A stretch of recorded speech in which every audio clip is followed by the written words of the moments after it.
ओहो, ये कैसे मिस हो गया? निशात मिल भी मिस हो गया। अगर आपके अपने कारोबार में मसरूफ रहते हैं और आपको स्क्रीन देखने का टाइम नहीं मिलता या फिर मार्केट देखने का टाइम नहीं मिलता, तो फिर परेशान होने की कोई जरूरत नहीं है। आज ही PSMU का प्रीमियम व्हाट्सएप ग्रुप ज्वाइन करें and get fundamental and technical guidance.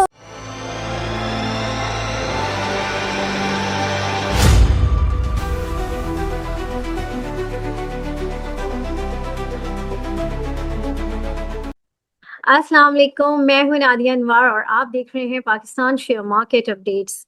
नाज़रीन, बात करेंगे मार्केट की। और जो है आज अगर हम बात करें तो ये साल का जो है ये चौथा ट्रेडिंग सेशन था, जो कि तेज़ी के मोमेंटम के साथ चल रहा है। और आज एक बार फिर हमने देखा कि 1,84 नहीं बल्कि 1,85,000 जो है वो इंडेक्स ने अपना हाई क्रिएट किया है। और जो है ये सिलसिला जब से न्यू ईयर शुरू हुआ है, जो है ये एक तोहफा है स्टॉक मार्केट की तरफ से अपने इन्वेस्टर्स को, कि जो है मोमेंटम तेजी की तरफ जा रहा है।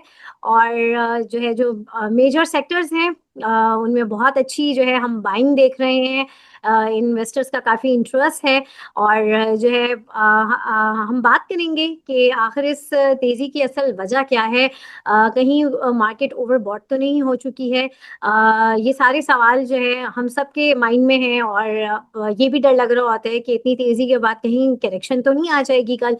तो ये सारी बातें करेंगे और ये सारे सवालात के जवाब देने के लिए आज हमारे साथ जो गेस्ट मौजूद हैं, जी हाँ, उनका ताल्लुक है शर्मन सिक्योरिटीज लिमिटेड से। He is a director. और जो है मैं बात कर रही हूँ सादिक सामीन साहब की बात कर रही हूँ। जी हाँ, वो आज हमारे साथ मौजूद हैं और फर्स्ट टाइम हमारे प्लेटफॉर्म पे आए हैं और उनसे हम बात करेंगे। और जो है उनको वेलकम करने से पहले मैं आप लोगों से ये ज़रूर रिक्वेस्ट करूंगी कि मेरे प्रोग्राम्स को ज़्यादा से ज़्यादा लाइक करें और साथ ही साथ जो है मेरे चैनल को भी सब्सक्राइब करें, साथ में बेल आइकन को भी हिट करें ताकि कोई भी इंफॉर्मेटिव सेशन वो आप मिस ना कर जाएं। और इसके अलावा आपने इसको शेयर करना है ताकि लोगों को इन्वेस्टमेंट की और फाइनेंशियल मार्केट की अवेयरनेस हो। तो चलिए जी, चलते हैं अपने गेस्ट की तरफ और वेलकम करते हैं। अस्सलाम वालेकुम सर। वालेकुम सलाम। कैसे हैं सर आप? अल्हम्दुलिल्लाह, आप बताएं, ठीक है। अल्हम्दुलिल्लाह sir, thank you so much for your time and welcome to my session. Sir, सबसे पहले तो जो है मैं ये जानना चाहूंगी मार्केट के हवाले से कि आज जो है इंडेक्स 1,85,000 तक जो है वो पहुंच गया है। आगे क्या देख रहे हैं और आखिर इस पूरी तेजी की वजह क्या है? अचानक से हमने ये देखा कि न्यू ईयर शुरू हुआ और मार्केट ने एकदम से जो है वो तेजी का मोमेंटम जो है वो पकड़ लिया है। जो 3 महीने से हम एक कंसोलिडेशन पीरियड देख रहे थे मार्केट में। तो थोड़ा सा मुझे इसके हवाले से बताइए कि क्या है ये सब।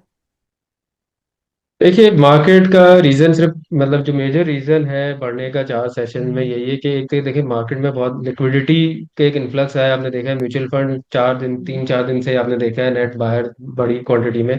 तो मेजर रीजन एक यही है कि यार लिक्विडिटी जो है ना म्यूचुअल फंड्स के पास अच्छा खासा इन्फ्लो है इस वजह से। हम्म। और अगर हम देखें 2 3 महीने में जो एक कंसोलिडेशन थी कि यार कुछ इंश्योरेंस कंपनी सी बैंक सी सबने जो है ना अपना जो बुक्स होती है उनको अपना प्रॉफिट बुक किया था, अपनी जो रिकंसिलेशन की थी बुक्स का। तो इसलिए दिसंबर तक हमारा जो आपने देखे थे परफॉर्मेंस थोड़ी सी कंसोलिडेशन की और इस तरह की रही थी। एग्जैक्टली। लेकिन अब ये लग रहा है कि अब जो है वो सारा आई थिंक वो पीछे सब एक चीज क्लियर हो गई। तो अब इसके बाद हम ये है कि अभी जो आपने देखा होगा और इन्फ्लो भी जो आ रहा है म्यूचुअल फंड्स का, आपने देखा है जो ब्लू चिप्स हो गए और मेजर सेक्टर्स है उसमें बैंक्स हो गए, ऑयल एंड गैस हो गए, उन्हीं में ही ज्यादा कंसंट्रेशन हमने देखी है 3 4 सेशन हम्म। में। क्योंकि जो मेजर आपकी जो कंट्रीब्यूट जो किए हैं हम्म। 11,000 पॉइंट जो 4 सेशन में बढ़ी है, वो बिल्कुल ज्यादातर मेजर जो है वो बैंक्स के ही पॉइंट्स हैं कंट्रीब्यूशन। सही। तो सर, यहाँ पे ये भी एक डर है कि करेक्शन, वो कहते हैं ना कि वो करेक्शन भी आ सकती है क्योंकि मार्केट इतनी ज्यादा बढ़ चुकी है। तो क्या लग रहा है कि अभी ये तेजी चलती रहेगी या वो टाइम आ गया है कि हाँ, थोड़ा सा करेक्शन के लिए भी हमें तैयार होना चाहिए? देखिए, मैं यही कहूँगा कि आगे चल के अपना थोड़ा रिस्क को आप हमेशा कंट्रोल करके ही चले। क्योंकि अभी ये है कि रिजल्ट सीजन भी हमारा मेरे ख्याल से अब 1 2 हफ्ते के अंदर बोर्ड हम्म। मीटिंग वगैरह आना शुरू होगी तो रिजल्ट सीजन आना बिल्कुल। शुरू हो जाए। रिजल्ट आना शुरू हो जाएंगे तो आपको पता है कि वो फिर उस पे मार्केट रिजल्ट्स के ऊपर हर स्टॉक्स के ऊपर वो रिएक्ट करेगी उस तरह से। तो हो सकता है, पॉसिबल है, और मुझे लग रहा है कि अब आगे प्रॉफिट टेकिंग भी होगी रिजल्ट पे, क्योंकि मार्केट में जैसे कुछ लगी है कि एक्सपेक्टेशन तो ये है कि बैंक से तो चला एक्सपेक्टेड है कि अच्छे रिजल्ट आएंगे, बट अगर हम कुछ सेक्टर्स में कुछ कंपनीज हैं, मतलब हो सकता है कि रिजल्ट सरप्राइज करे कि यार थोड़ा सा अंडर एक्सपेक्टेशन से नीचे है, तो उधर प्रॉफिट टेकिंग भी हो सकती है कंपनीज के अंदर। क्योंकि ये है कि ये अभी तो फिलहाल तो लिक्विडिटी ड्रिवन एक कह सकते हैं कि अब तेजी हुई है, तो फंडामेंटल्स पे हो सकता है कि आगे जाके थोड़ा सा मार्केट करेक्शन लेगी। हम्म। और खास तौर पे मेरे ख्याल से मुझे लगता है कि ऑयल एंड गैस में थोड़ा सा देख सकते हैं कि यहाँ पे रुक गया है, क्योंकि जियो पॉलिटिकल रीजन की वजह से भी अब ये एक्सपेक्ट करें कि हाँ ठीक है, शायद यहाँ से $58 पे WTI है ऑयल, तो यहाँ से थोड़ा नीचे आ सकता है। इस वजह से अब बाइंग भी आपने देखा होगा आज के सेशन में इतनी नहीं रही, तो थोड़ा कॉशियस भी हो गए इन्वेस्टर्स भी कि यार ऑयल एंड गैस में थोड़ा सा भी मुझे लगता है यहाँ पे रुक सकता है। सही। और सर अभी जैसे आपने कहा कि रिजल्ट सीजन भी आने वाला है, साथ में जो है मॉनेटरी पॉलिसी भी इस मंथ के एंड तक जो है वो आएगी 25 को। तो क्या लग रहा है, क्या आपकी प्रोडिक्शन है कि क्या होगा, मेंटेन होगा या फिर डाउन की तरफ जाएंगे? आई थिंक मेंटेन ही रखेंगे, और मतलब मीडियम टर्म में भी मुझे लगता है कि डबल डिजिट के मतलब 10% से नीचे मुझे मैं एक्सपेक्ट नहीं कर रहा कि इंटरेस्ट रेट नीचे जाएगा। अच्छा। सेकंड। क्योंकि गवर्नमेंट बेहतर है कि गवर्नमेंट को एक मतलब कॉशियस अप्रोच जो लेते आ रही है, 1-2 साल से गवर्नमेंट लेके आ रही है, और उसी स्टांस को मेरे ख्याल से वो कंटिन्यू करेंगे। हम्म। क्योंकि अगर इंटरेस्ट रेट हम ज्यादा, हमने देखा है पिछले 10 सालों में कि अगर हम ज्यादा एग्रेसिवली इंटरेस्ट रेट कट कर देते हैं, हम्म। तो हमारा इम्पोर्ट बिल जो है वो फिर कंट्रोल से बाहर हो जाता है, करंट अकाउंट डेफिसिट का इशू आ जाना शुरू हो जाता है। तो आई थिंक मार्केट भी इस चीज को व्यू करेगी और देखेगी कि यार अगर इंटरेस्ट रेट हम कॉशियस ही अप्रोच रखेंगे तो उसको शायद पॉजिटिव ही ले, के सही। बनस्बत की अगर वो ज्यादा अग्रेसिवली कट करे। सही, बिल्कुल। और जो है यहाँ पर हमारे साथ कुछ पार्टिसिपेंट्स मौजूद हैं, उनके हम सवाल लेंगे। और आप लोगों से ये रिक्वेस्ट है कि जरा क्विकली अपने क्वेश्चंस कीजिएगा, क्योंकि टाइम बहुत लिमिटेड है हमारे पास। जी, इफ्तिखार अहमद साहब, अपना सवाल कीजिए। जी अस्सलाम वालेकुम सर। वालेकुम सलाम। अच्छा सर, मुझे डीजी केसी के बारे में पूछना था। ये मैंने थोड़ा ऊपर बाय किया हुआ है और अभी ये नीचे आया है और अभी यहाँ पे ये सस्टेन कर रहा है। तो क्या यहाँ पे एवरेज कर लिया जाए या वेट करें अभी? आई थिंक देखिए, सीमेंट्स के अंदर आपने अगर देखा होगा लास्ट वीक के अंदर जो एक हफ्ते के अंदर जो डीसी खान ने एक अपना एक एक्सपेंशन का अनाउंसमेंट दिया था, जो कि एक बड़ी आई थिंक अराउंड 70 बिलियन की जो इनकी ना एक्सपेंशन का एक प्लान है, तो उस वजह से थोड़ा सा डीजी को करेक्शन हुई थी डीजी में। लेकिन मैं ये कहूंगा कि अभी इसको आप होल्ड करें, इस पे ना मजीद मैं कहता हूँ कि अभी, क्योंकि इसका जो इशू है अभी क्या है कि क्योंकि कार्ट जब भी कोई बड़ा एक्सपेंशन सीमेंट कंपनी करती है, तो कार्टेल का एक थोड़ा सा मार्केट में आ जाता है, फियर आ जाता है कि यार कहीं कार्टेल तो ब्रेक नहीं हो जाएगा इनका जो बना हुआ है। तो वो मैं ये कहूंगा कि अभी इसको फिलहाल आप होल्ड ही करें, मतलब मजीद इसमें ना ऐड करें, बट ये कि थोड़ा सा मुझे लगता है थोड़ा सा इंशाल्लाह ये आगे रिकवर हो सकता है। सही। बहुत जी शुक्रिया। बहुत शुक्रिया सर। जी जी, जावेद इकबाल, अपना सवाल कीजिए।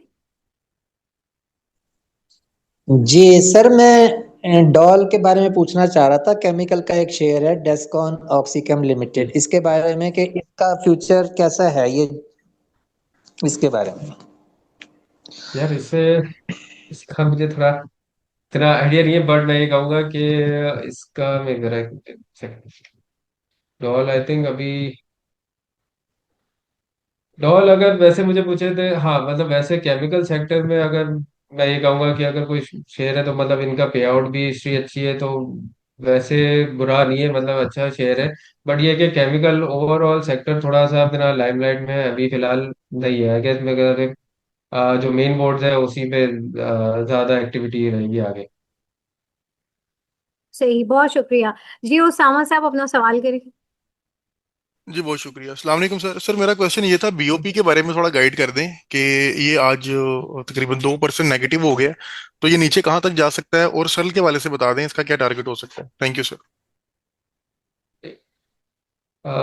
बीओबी का मुझे लगता है मतलब जो आज का मेरे ख्याल से लो होता है $41 के, मेरे ख्याल से 4150 41 तक जी मुझे लगता है यहाँ तक नीचे जा सकता है, और फिर मेरे ख्याल से यहाँ से फिर वापसी उम्मीद है कि रैली कर सकता है।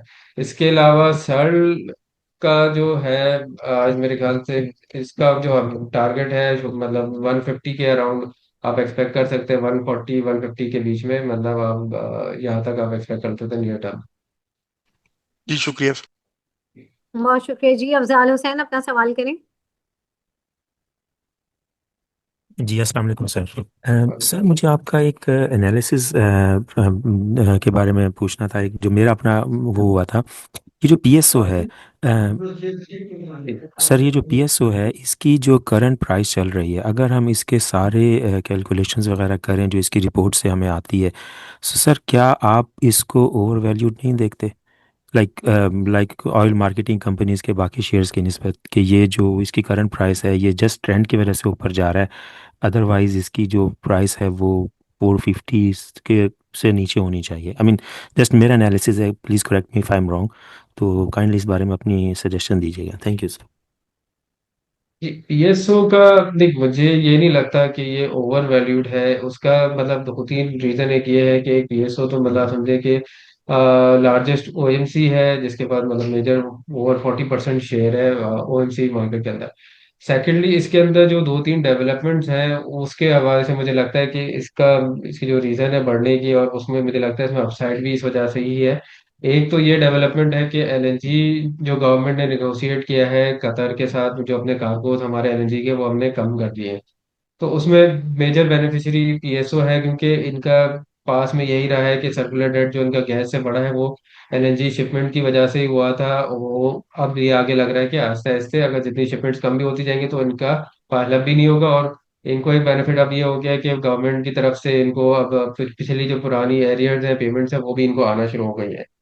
तो इस वजह से जो इनका डेट है वो भी कम होता जा रहा है और फाइनेंस कॉस्ट भी इनकी कम आ रही है, तो वहां से भी इनको अच्छी अर्निंग में ग्रोथ आ रही है आगे।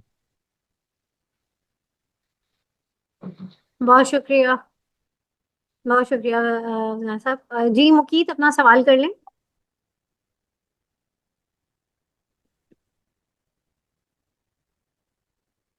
अस्सलाम वालेकुम। जी वालेकुम वालेकुम सलाम। सलाम। अच्छा।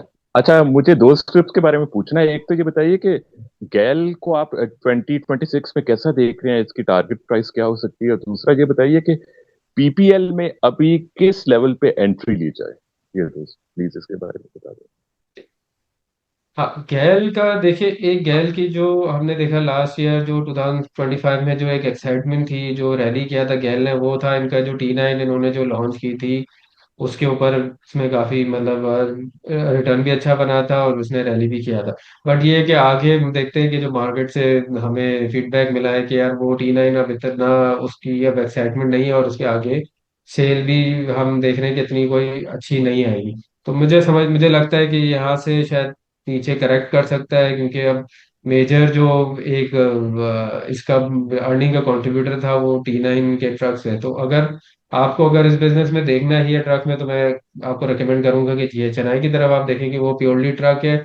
और ऑटोज के अंदर थोड़ा सा जो आपने देखा होगा कि बहुत सारे प्लेयर्स आ गए हैं कंज्यूमर्स के अंदर, तो वो अब एक अनसर्टेनिटी हो गई कि अब आगे किसके पास मार्केट शेयर जाएगा ऑटोज के अंदर। तो वो बेहतर है कि आप एक उस सेगमेंट में जाएं कि जो जिसमें इतना कंपटीशन नहीं है ऑटोज में। इसके अलावा आपने पूछा था पीपीएल का जैसे मैं पहले बताया कि देखिए अभी जियो पॉलिटिकल सिचुएशन आपने देखी है, वेनेजुएला का अमेरिका ने किया है। तो अभी ये मैं कहूंगा कि आप थोड़ा सा वेट करें ऑयल प्राइसेस को, अभी एक दो हफ्ते देखें कि यार आगे क्या इसका आउटलुक है, किस तरफ ऑयल प्राइसेस जाती है। अगर ये $50 पे जाता है तो फिर आपको मतलब पीपीएल भी इनके ज़ाहिर है ऑयल से काफ़ी इनकी अर्निंग लिंक्ड है, तो 215 220 के पास आपको नीचे मिल सकता है। तो आप वहां पे इसको देख सकते हैं। अच्छा, ये काइंडली ये बताइए कि गैल को कंपटीशन कहाँ से मिल रहा है, क्योंकि ये तो मेनली जो वो हम अपनी लोकल लैंग्वेज में कहते हैं डाले बना रहा है। तो और ये ठीक। डाले अभी कौन सी चाइनीज कंपनियां, मतलब कौन सी जो सेज्यू बना रहा है जो इसकी देखिए, मतलब ये। हाँ, मैं आपको बता देखिए अभी चैंगन ने एक अपना अनाउंस किया है K50 हंटर करके, इनका एक ये डाला आ रहा है। ठीक है, दूसरा आपका है साजगार का अपना एक आ रहा है। तीसरा एक इशू ये भी आया था डाले के अंदर, जो हमने दो कस्टमर से इनसे पूछा था, इनके जो डाले आ रहे हैं T9 के, उनका थोड़ा सा फीडबैक भी इतना मतलब अच्छा नहीं आया था T9 के हवाले से। लेकिन ये है कि अगर आप इस सेगमेंट में और भी देखें, अब आपके सामने है जैसे अभी धारा एक ने उन्होंने लॉन्च किया था, फिर आगे ये क्या कहते हैं, फोटोन वालों को भी प्लान है कि उनको भी अपना एक डाला लेके आना। तो अब मार्केट में बहुत सारे प्लेयर्स डाले के भी मतलब आ रहे हैं। और उसके अलावा दूसरी भी जो एसयूवीज है इस प्राइस रेंज के अंदर 1 करोड़ 90 लाख के प्राइसेस में, और भी आपके पास ऑप्शन अब आना शुरू हो गए हैं। Thank you so much. बहुत शुक्रिया मुकेश साहब। अजय सर, अब मुझे ये बताएं कि कुछ सेक्टर्स के हवाले से मैं जानना चाहूंगी कि जैसे कि हम देख रहे हैं लास्ट ईयर से कि बैंकिंग सेक्टर और जो ऑयल एंड गैस सेक्टर है वो तो हमेशा ही लाइमलाइट में ही चल रहा होता है। कुछ सेक्टर्स हैं जो फॉर द टाइम बिंग काम करते हैं। अच्छा, सीमेंट भी लाइमलाइट में ही रहता है। कुछ सेक्टर्स हैं आते हैं कुछ टाइम के लिए परफॉर्म करते हैं फिर वो एकदम से साइड हो जाते हैं। तो अभी आपको 2026 में क्या लग रहा है, कौन से सेक्टर्स हैं जो वाकई जो मेन जो है मेन सेक्टर्स बन सकते हैं इस साल के, जैसे कि लास्ट ईयर से हम इन 3 सेक्टर्स को देख रहे हैं। देखिए, इसमें 2 3 सेक्टर हैं जिस तरह से आपको पता है। जैसे अगर ऑटो के अंदर अगर आप देखें, हम्म। जीएचएनआई स्पेसिफिकली, इसलिए जीएचएनआई मैं इसलिए उस पे हाईलाइट कर रहा हूँ, मतलब ऑटो का कंज्यूमर उनसे नहीं कह रहा जो गाड़ियों का, मगर मैं जीएचएनआई स्पेसिफिकली इसलिए कह रहा हूँ क्योंकि उनका बिजनेस है बहुत ही नीच, मतलब ट्रक बिजनेस के अंदर है, जो हम्म। के लिंक्ड है आपकी। आपने आगे देखा है अभी जो डेवलपमेंट्स हो रही है माइनिंग के अंदर हो रही है, हमारी सारी जो इंडस्ट्री इसमें जा रही है, तो हमें मुझे लगता है कि वहां से जो है ना जीएचएनआई की अच्छी ट्रक्स की डिमांड रहेगी साल दो हम्म। साल के अंदर आगे जो भी लगा है। इसके अलावा आप देखें कंज्यूमर सेक्टर के अंदर, अगर आप देखें जो लेके आ रहे हैं, जैसे पर्सनल गुड्स के अंदर है ट्रीट, आप देखें तो मुझे लगता है कि अब जो, क्योंकि वो एक्सपेंशन कर रहे हैं, जैसे ट्रीट हो गया अपने वो ब्लेड्स की नए लेके आ रहे हैं, जेनेसिस ब्रांड लेके आ रहे हैं। इसके अलावा आप ये देख सकते हैं सर्विस है और एसजीएफ, ये जो इनका एक कंपनी है लॉन्ग मार्च है, उन्होंने उसका इंटेंशन दिया है उसका आईपीओ करने का, तो वो भी एक्सपेंशन कर रहे हैं। तो इन मतलब कंपनीज के अंदर आप देख सकते हैं सेक्टर के कंज्यूमर गुड्स और पर्सनल केयर गुड्स। इसके अलावा मुझे लगता है कि वो डिपेंडेंट करता है बजट के ऊपर, कि जो अभी फाइनेंस मिनिस्टर ने भी कहा था कि they are considering to remove corporate tax on exporters. तो वो मुझे लगता है कि टेक्सटाइल सेक्टर लगता है कि जून के बाद बजट में अगर कोई ऐसी डेवलपमेंट आती है कि यार उनका एक्सपोर्टर्स के लिए, क्योंकि हमारे एक्सपोर्ट्स भी काफी डिक्लाइन हुए हैं बिल्कुल। 6 महीने के अंदर, तो मुझे लग रहा है कि वो शायद इनको वापसी प्रमोट करने के लिए थोड़ा सा रिलीफ दे सकते हैं एक्सपोर्ट्स के अंदर। तो टेक्सटाइल सेक्टर आप रखें कि मतलब एक अपने उसमें रखें रिडार के अंदर, जो अगर जिसकी डेवलपमेंट मेरे ख्याल से आप मई जून के अंदर आप देख सकते हैं कि आगे आ सकती है कोई पॉजिटिव डेवलपमेंट उसमें। सही, बिल्कुल। और सर अभी नियरेस्ट टर्म में मार्केट कैसी लग रही है अगर इस वीक की हम बात करें, क्योंकि अभी तो ये समझ लें कि हम अभी मिड ऑफ द वीक में भी नहीं पहुंचे हैं, ऑलमोस्ट हम पहुंच गए हैं। इस वीक मार्केट कैसी लग रही है, ये तेजी का मोमेंटम चल रहा है या बीच बीच में थोड़ा सा जो है कॉन्शियस भी रहना चाहिए? और साथ ही साथ जो है कौन से सेक्टर्स हैं, कौन से स्क्रिप्ट्स हैं जो आप हमारे इन्वेस्टर्स को सजेस्ट करेंगे? देखिए, मैं सजेस्ट करूंगा एक फार्मा सेक्टर में हेलियन हो गया, और ये क्या कहते हैं वीएफ बायो, क्योंकि अभी आपने देखा फार्मा सेक्टर में सर्ल ग्लेक्सो। आज सर। हफ्ता आज आ जाए हफ्ते कल आ जाए आ जाएंगे। सही। जी, तो फार्मा के अंदर मैं कहूंगा एक बीएफ बायो है, जो इतना अभी फार्मा सेक्टर पूरा एक रैली किया था। बीएफ बायो तो अभी मुझे बात लग रहा है कि इसमें थोड़ा रूम है रैली करने के लिए। इसके अलावा हेलियन एक मुझे अच्छा लगता है फार्मा सेक्टर के अंदर, क्योंकि इनके कुछ नए प्रोडक्ट्स भी आ रहे हैं जो पैनाडोल के, वो लेके आ रहे हैं नए वेरिएंट्स। वो मुझे लग रहा है उसकी वजह से इनको थोड़ा अच्छा सेल्स, इनकी ग्रोथ अच्छी आएगी आगे। और इनका अपना एक जामशेरों का प्लांट भी अपना स्टार्ट होने वाला है आगे, को तो सारी उससे भी अच्छा गल सुन कंट्रीब्यूशन लो। रहेगा। इसके अलावा देख रहे हैं हम क्या कहते हैं, नेशनल बैंक एक है जो हम समझते हैं, मुझे लगता है कि वो आगे जो सर्कुलर डेट वगैरह की रेजोल्यूशन होगी, तो उससे एक मेजर बेनिफिशियरी एक नेशनल बैंक है, जो उसके आगे हम अच्छा मतलब ग्रोथ देख सकते हैं इसमें। बाकी जीएचएनआई, जैसे मैंने आपको पहले एक बताया था, जीएचएनआई का मुझे ट्रक की बिजनेस के ऊपर ग्रोथ अच्छी लग रही है। इसके बाकी है लोड्स एंड ट्रीट। लोड्स मुझे एक मतलब इंटरेस्टिंग इस तरह से लगता है कि देखिए, अगर आप ऑटो सेक्टर में अगर हम एक कंपटीशन बढ़ रहा है, तो लोड्स एक कंपनी है जो पार्ट्स बनाती है ऑटो सेक्टर कंपनीज के लिए। तो जाहिर है अगर वो ऑटो सेक्टर में सब कंपनी का कंपटीशन होता रहे, लेकिन पार्ट्स तो अगर यहाँ पे देखें तो सिर्फ एक लोड्स ही जो मेजर एक आपके एग्जॉस्ट सिस्टम है वो बनाता है। ठीक है ना, तो वो एक मुझे लगता है कि वो आप देख सकते हैं कि लोड से आप उस पे अपनी वॉच लिस्ट में रख सकते हैं। सही। और सर मार्केट कैसी लग रही है इस वक्त इस वीक में आपको? देखिए, मार्केट में मैं ये कहूंगा कि आप अपना एक अप्रोच रखें सेल ऑन स्ट्रेंथ, और थोड़ा सा कॉशियस रखें, और जहाँ पे थोड़ा सा डिप्स का थोड़ा वेट करें, बाइंग ज़्यादा अग्रेसिवली आप अभी ना कोशिश करें कि यार अग्रेसिवली आप मार्केट में शेयर बढ़ रहा है तो आप चेज ना करें शेयर्स को, प्राइसेस को, थोड़ा सा डिप्स का वेट करें, फिर आप एंट्री लें। क्योंकि एक बात वही बात है, 4 से 4 5 सेशन में आई थिंक 11,000 पॉइंट्स अभी मार्केट बढ़ गई। 174 पे हमने क्लोज किया था दिसंबर, और अभी 185,000 पे हम खड़े हैं। तो मैं ये कहूंगा कि आप बाय ऑन डिप्स की स्ट्रेटेजी रखें और थोड़ा सेल ऑन स्ट्रेंथ अप्रोच करें। सही, बहुत शुक्रिया सर आपका, और जो हमारे साथ जितने भी पार्टिसिपेंट्स हैं आप लोगों का भी बहुत शुक्रिया। और नाज़रीन, यहाँ पे लूंगी मैं इजाजत।